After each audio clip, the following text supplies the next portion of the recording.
Welcome to Suman TV. అందరికీ నమస్కారం. నేను మీ ఎన్బివి సుబ్బారావు. ఈరోజు తెలుగు రాష్ట్రాల్లో పరిచయం అక్కర్లేనటువంటి ఒక వ్యక్తి ఉన్నారు. ఆయన చింతకంది మల్లేశం గారు. ఈయన ప్రయాణం ఒక అద్భుతం, మహా అద్భుతం. సో ఈయన స్టోరీని సినిమా కింద కూడా తీయటం జరిగింది. అంతేకాకుండా ఈయన దగ్గరికి పద్మశ్రీ అవార్డు కూడా నడుచుకుంటూ వచ్చింది. ఆయన జీవితంలో ఉన్నటువంటి అనేక కోణాల్లో ఎన్నో అద్భుతాలు జరిగినాయి. దానికి సంబంధించినటువంటి వాటిల్లో విద్యార్థులు ప్రతి ఒక్కరూ కూడా తీసుకోవలసినటువంటి ఒక అద్భుతమైనటువంటి పాయింట్ ఆయన యొక్క ప్రయాణంలో ఉంది. అదే నేను ఎప్పుడూ చెప్పేటువంటి సెల్ఫ్ లెర్నింగ్. నేను గర్వంగా చెప్తాను, మన తెలుగు వ్యక్తి భారతదేశంలోనే సెల్ఫ్ లెర్నింగ్కి ఒక మచ్చు తునక ఈ రోజున ఆయనని చెప్పడంలో నేను ఎంతో గర్వపడుతూ ఉంటాను. సో ఆయన గురించి, ఆ యొక్క సెల్ఫ్ లెర్నింగ్ గురించి, ఆయన ఎదిగినటువంటి తీరు, ఒక పక్క నుంచి కష్టాలు వస్తున్నా ఆయన ఎదిగినటువంటి తీరు గురించి కొన్ని విషయాల్ని ఆయన మాటల్లోనే తెలుసుకుందాం. నమస్తే అండి. నమస్కారం అండి. సార్, మీ చరిత్ర ఎప్పుడు చూసినా సరే మీ యొక్క ప్రయాణం ఎంతో ఇన్స్పిరేషన్ అండి. నేను పర్సనల్గా యాజ్ ఎడ్యుకేషనల్ డిజైనర్గా చాలా ప్లేసులు తిరుగుతూ ఉంటాను. బెంగళూరు, చెన్నై, సో హైదరాబాదు, మేఘాలయ, ఇలా డిఫరెంట్ ప్లేసెస్ తిరిగినప్పుడు మీరు నమ్మండి నమ్మకపోండి, మీ యొక్క టెడ్ టాక్ ఏదైతే ఉందో 18 నిమిషాల 48 సెకండ్లు ఉండేటువంటి టాక్ని పిల్లలకి నేను ప్లే చేస్తానండి. ధన్యవాదాలు. ఎందుకంటే అండి, నేను ఈ రోజున ప్రతి పిల్లవాడికి కూడా సెల్ఫ్ లెర్నింగ్ అనేది చాలా ఇంపార్టెంట్ అని ప్రమోట్ చేస్తూ ఉన్నానండి.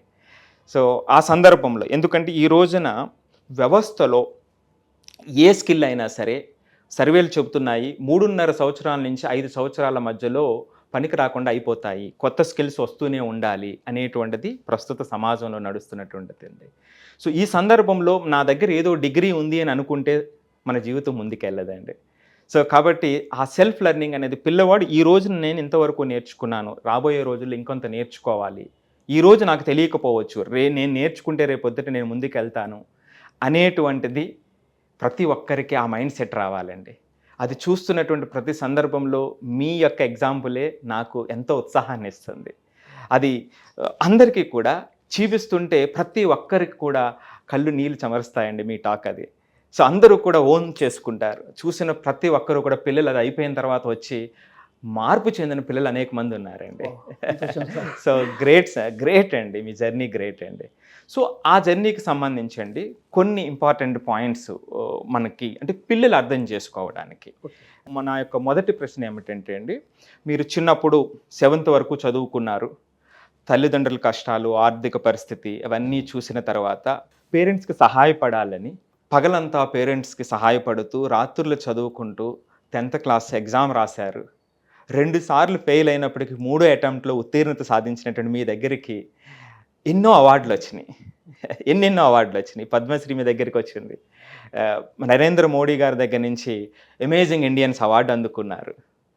అంతేకాకుండా మీరు మీ ప్రయత్నం చేసేటువంటి సందర్భంలో ప్రతిసారి కూడా ఇతను డబ్బులు అడుగుతాడు అనే పరిగెత్తుకుని వెళ్ళిపోతున్నటువంటి పరిస్థితి నుంచి క్యాపిటల్ వెంచర్స్ వచ్చి మీ ఐడియా మీద మేము పెట్టుబడి పెడతామనేటువంటి స్థాయికి వచ్చారు.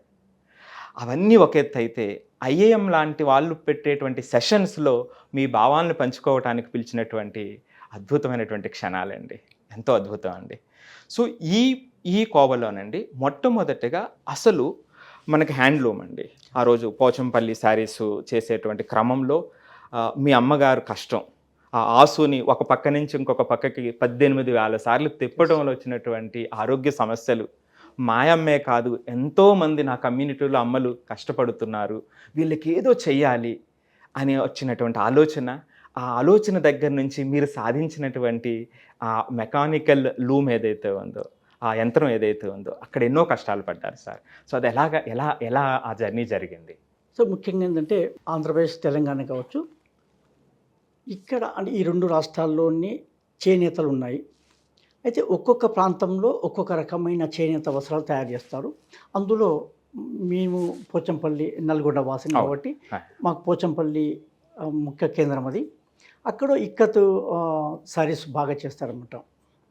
ఆ చీరలకు ఒక అందమైన డిజైన్స్ ఏది రావాలన్నా కూడా ఫస్ట్ ఒక దారాన్ని, ఒక 12.5 కిలోమీటర్ల పొడవు ఉన్న దారాన్ని తీసుకొని ఒక 4 ఫీట్ల దూరం ఉంటుంది, పిన్స్ ఉంటాయి. ఆ తిప్పాలి, పిన్నుల చుట్టూ దారాన్ని చుట్టాలి. తిప్పాలి. దాన్ని ఆసు వేయడం అంటారు ఆసు వేయడం. మా నేత భాషలో. ఆ. అది ఒక చీరకు 9,000 సార్లు అలా చుడితే ఒక చీరకు సరిపోయేంత దారం అవుతుందన్నమాట. అవుతుందండి. అది ఈ 4 ఫీట్ల దూరంను ఎలాంటి బ్యాలెన్స్ లేకుండా ఈ చేతిని ఊపడం అదే వల్ల పనిగా ప్రతి తల్లికి చెల్లికి అందరికీ ఇక్కడ పెయిన్ వస్తుంది. ఒక 5-6 సంవత్సరాలు చేసిరంటే ఇందులో బోన్స్ అరిగిపోతాయి. ఆ పద్ధతిలోనే మా అమ్మ చేసినప్పుడు ఆమెకు అరిగిపోయి ఈ పనిని ఇంకా మనం మానేసుకొని వేరే పని చేసుకుందాంరా, ఈ పని నేను చేయలేను అన్నప్పుడు అప్పుడు నాకు ఒక ఆలోచన కలిగిందన్నమాట. అంటే ఈ దారం చుట్టడానికి కోసమే వృత్తిని ఎందుకు వదులుకోవాలి, దీనికి ఏదైనా చిన్న మోటార్ పెట్టేసి చేత్తో లేకుంటే చేస్తే సరిపోతుంది కదా అన్న ఆలోచన కలిగి నేను ప్రయత్నం మొదలుపెట్టానండి. అవునండి. చాలా కష్టాలు ఎదురైనాయి. అంటే ఒక యంత్రాన్ని చేయడం అనేది ఒక మనిషి చేసే పనిని ఒక యంత్రం చేయాలంటే దానికి ఎన్నో కావాలి, టెక్నికల్గా కావాలి. అవన్నీ చేయాలనేది ఆలోచన కలిగింది, అంతేగాని నాకు టెక్నికల్గా ఉందా లేదా అని చూడలేదు. అవుతుంది అనే విశ్వాసంతో ప్రయత్నం మొదలుపెట్టాను. నా చుట్టుపక్కల ఉన్న పరిసరాల్లో ఉన్న ఏదైతే మెకానికల్గా పనిచేస్తున్నాయో వాటన్నిటిని గమనించి మా అమ్మ చేసే పని ఏదైతే ఉందో దానిని నేను నేర్చుకున్నాను. నేర్చుకున్నప్పుడు నాకు అనుభవం ఏంటంటే దీని తర్వాత ఇది, దీని తర్వాత ఇలా ఒక 5 భాగాలుగా విభజించుకొని ఒక్కొక్క భాగాన్ని నేను ప్రయత్నం మొదలుపెట్టాను. ఫస్ట్ ఈ భాగం చేయాలి, తర్వాత ఇదని. ఆ భాగంలో నుంచే ఫస్ట్ భాగం చేసేసరికి ఒక సంవత్సర కాలం పట్టింది. ఇంకా సంవత్సరం పట్టినా కూడా ఆ ఒక్క భాగాన్ని నేను అనుకున్న భాగం అయింది. 5 భాగాల్లో ఒక భాగం 20% అయింది ఇక్కడికి. అంటే ఒక్కొక్క దానికి ఒక్కొక్క సంవత్సరం కాలం పట్టింది. చివరకు 7 సంవత్సరాల్లో మా అమ్మ చేసే పనిని ఆ యంత్రం చేసే విధంగా రూపొందించాను. సరే, ఈ ప్రయాణంలో చాలా అంటే ఆర్థిక ఇబ్బందులు ఉన్నాయి. ఎంతోమంది మీ అమ్మకే ఉందా ఈ కష్టం అన్నారు ముఖం మీద. సో వీడు పని తప్పించుకోవడానికి నాటకాలు చేస్తున్నాడు అన్నారు మీ ముందు. ఎన్నో నిద్ర లేని రాత్రులు గడుపుంటారు కదండి. ఆ ప్రయాణంలో మీ భార్య ఆమె కూడా యాడ్ అయ్యారు. ఆమె ఎంతో సహాయం చేశారని నేను విన్నాను. అక్కడ ఎలా నిలదొక్కున్నారు సార్? అంటే ఇన్ని చుట్టుముట్టుతున్నా సరే, నాకు ప్రీవియస్గా నాలెడ్జ్ లేదు అని తెలిసినా సరే, లేదు నేను చేయగలను అనేటువంటి నమ్మకాన్ని దాన్ని ఎలా ముందుకు తీసుకెళ్ళగలిగారు? ఒక్కటేనండి, నేను ఎప్పుడైతే 5 భాగాలు విభజించుకున్నానో అందులో ఒక భాగం 2 భాగాలు అయినాయో నాకు ఒక నమ్మకం కలిగింది. ఎగ్జాక్ట్లీ అండి, గ్రేట్. అంటే ఇది అయింది, అది అవుతుంది, కష్టపడితే అవుతుంది, ఇంకొంచెం ప్రయత్నం చేస్తే అవుతుంది. కానీ మీరు అన్నట్టుగా చుట్టుపక్కల వాళ్ళు ఎంత అంటే అంత అంటారు అన్నమాట. మామూలుగా ఇష్టపెట్టరు. మళ్ళీ అన్న గ్రామాలలో ఎక్కువ మాట ఏముందండి, ఈజీగానే ఇస్తారు కాదు, మనల్ని ముందు పోకుండా ఎంత అంత లాగుతుంటారు. కాకపోతే నేను ఏం చేసేవానంటే నా మనసంతా దీని ఉంది కాబట్టి వాళ్ళు ఎన్ని మాటలన్నా, ఎంత విమర్శించినా, పరోక్షంగా ప్రత్యక్షంగా అన్నా తిట్టినా నేను పట్టించుకోలేదు. బయటే ఉన్నాయి కానీ మనసు లోపలికి పట్టించుకోలేదు. ఒకవేళ వాటిని పట్టించుకుంటే మనం దానికోసం ఆలోచించాలి. ఈ ఎనర్జీ తగ్గిపోతుంది, ఇది దీని పోతుంది. దానికోసం వీళ్ళు ఇట్లా అన్నారు, వాళ్ళు అట్లా అనేది అదే ఆలోచన మైండ్లో మెలుతుంది. ఇంకా అంటే ఏదైనా కొడుతుంటే నున్నగా అవుతుంది అన్నట్టు మనకు ఆ మాటలు విని నాకు కూడా ఇది కామన్ వెళ్ళే వాళ్ళు అనుకుంటూ పోతారు అన్న ఆలోచనకు వచ్చి ఇంకా వాళ్ళని పట్టించుకోకుండా నా ఆలోచన ఏతుందో దాని ప్రకారమే నేను ప్రయత్నం చేసుకుంటూ వెళ్ళాను.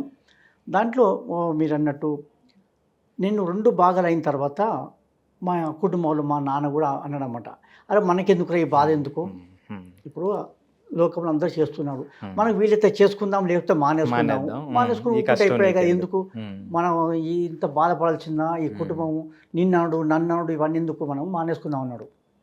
అంటే అట్లా కూడా నేను వెళ్ళకపోతే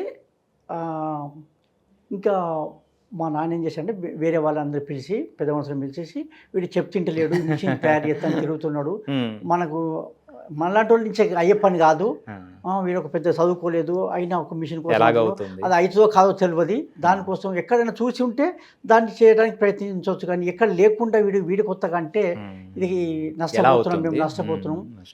వీడిని చదువు మానిపించి మొగ్గ నేర్పించిందే కుటుంబానికి ఆసర కావడానికి.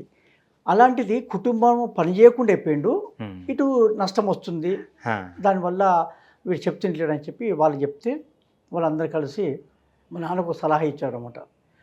లక్ష్మీనారాయణ, ఇంకా వీడికి ఎట్లనో పెళ్లి వయసు వచ్చింది, పెళ్లి చేసేయి, పెళ్లి చేస్తే ఆ వచ్చిన అమ్మాయి ఆ పని చేస్తుంది, ఇంకా వానికి చేసే అవసరం ఉండదు. తర్వాత ఇంకో పని పోడు వీడు, పని మానేస్తాడు కదా. మీ ముఖ్యమైన సమస్య ఏంది? ఆసు వేయడం. పెళ్లి చేసిన తర్వాత ఆ కోడల అమ్మాయి వస్తుంది, ఆమె చేసి పెడుతుంది కదా, సాగు అది అందరూ వాళ్ళు సలహా ఇస్తే మా బంధువుల అమ్మాయిని మాట్లాడి పెళ్లి చేశారు. అదే నాన్న కంటి నీరు తుడుచుకుంటూ బిడ్డ సాధించేవరా అని 7 సంవత్సరాల తర్వాత చెప్పినప్పుడు ఎట్లా అనిపించింది? అంటే ఆయన నేను సాధించి హైదరాబాద్కి వచ్చాను, ఇక్కడ చేసి ఇంటికి తీసుకుపోయానమాట. తీసుకుపోయిన తర్వాత ఆ మిషన్ అయిన తర్వాత లోపలికి ఇంట్లో రానియలేదు. ఇది అంటే కాదురా, అది కాదు నమ్మకం, నేను అయిందని చెప్పి తీసుకుపోయినా, కానీ నమ్మలేదు. నమ్మక వద్దు, ఇంత ముందు చాలా చెప్పావు, విన్నాము, మాకు విసుకొచ్చింది, అది కాదు వద్దు నువ్వు అని. లాస్ట్కు దారం ఇవ్వమంటే ఇవ్వలేదు. చెప్పితే మా మిత్రుని దగ్గర దారం తెచ్చి పోసి చూసి నేసిన తర్వాత అప్పుడు నమ్మాడు.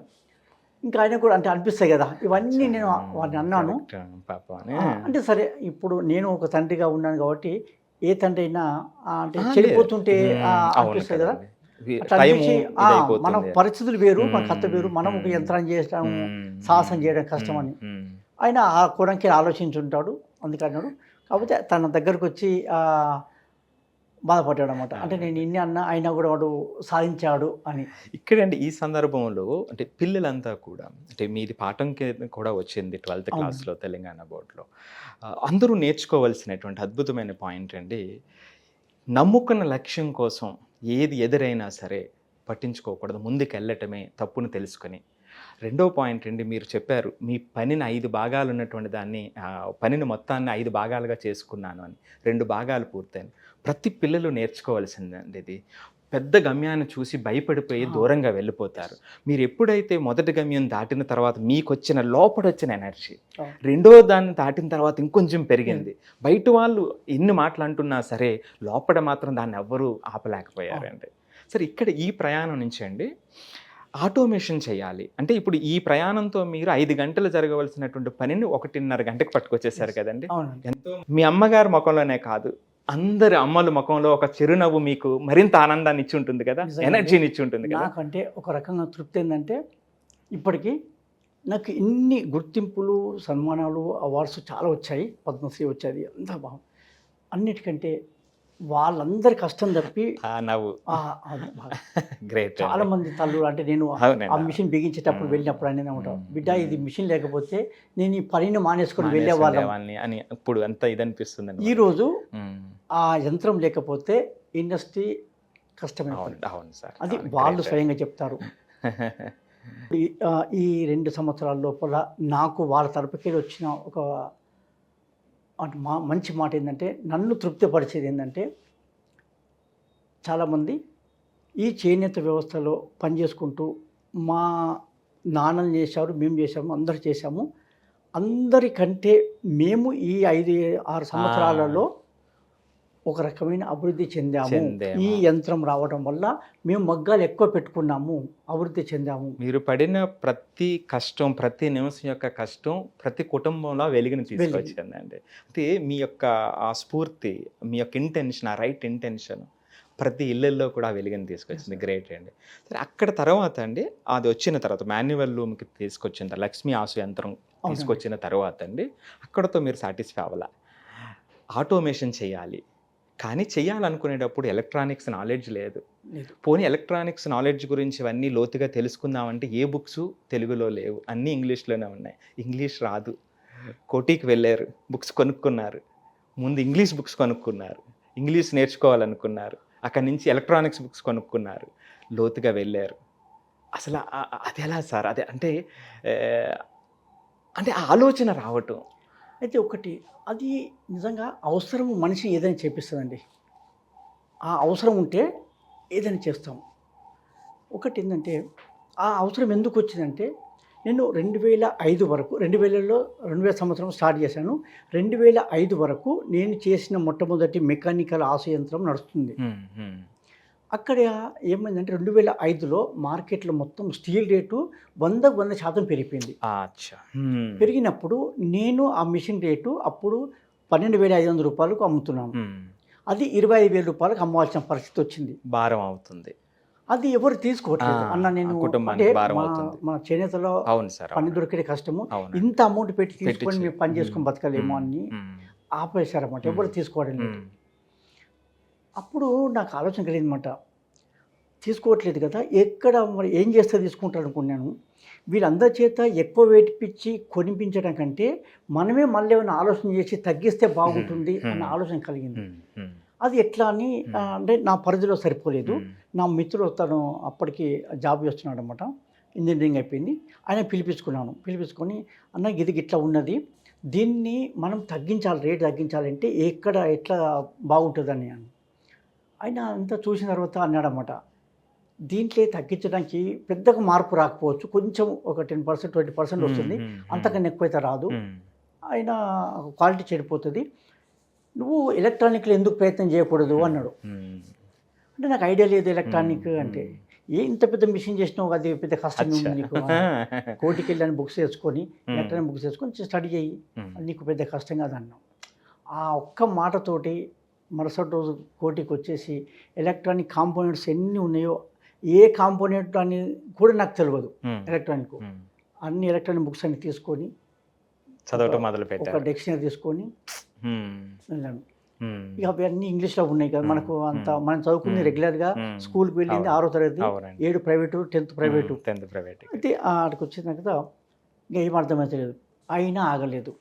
అర్థం కాకపోతే డిక్షనరీ పెట్టుకొని ఒక నోట్బుక్ పెట్టుకొని దాంట్లో ఎన్ని మనకు తెలిసిన అర్థాలు ఉన్నాయి, తెలివని ఉన్నాయి అని చెప్పేసి ఆ తెలిసినవి వదిలిపెట్టి తెలివని అన్నీ రాసుకుంటా ఆ పేజీ మొత్తాన్ని మళ్ళీ మరుసటి పేజీ ఇట్లా ఒక్కొక్క దాన్ని చేసి ఏదో ఒక భాషని, ఎలక్ట్రానిక్ భాషని కొంచెం అర్థం చేసుకోగలిగాను. చేసుకొని ఆ ఐసీ ఏం పని చేస్తుంది, ఆ రిజిస్టర్ ఏం పని చేస్తుంది, ఆ ట్రాన్సిస్టర్ ఏం పని చేస్తుంది, ఎంత ఓమ్స్ కావాలి, ఇవన్నిటిని అక్కడ ఇచ్చిన ఎగ్జాంపుల్స్ ఉంటాయి. దానికి మనము మన ఆలోచనని మనకు కావాల్సింది ఐడియా ఉంది, అక్కడ మనకి ఏం కావాలో తెలుసు.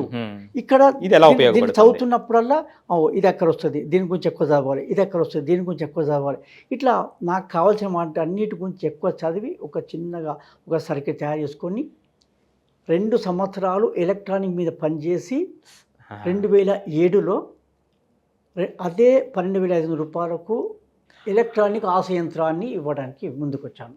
సో ఈ యంత్రం 2 షేర్లు చేసేది 6 శారీస్ని చేస్తుంది కదండి, ఇది ఈ కొత్తగా మార్చిన తర్వాత సేమ్ అది అంతే. అదే కాకపోతే ఇది రేటు తగ్గి అదే రేటుకి అడ్వాన్స్ టెక్నాలజీలో ఎలక్ట్రానిక్లో.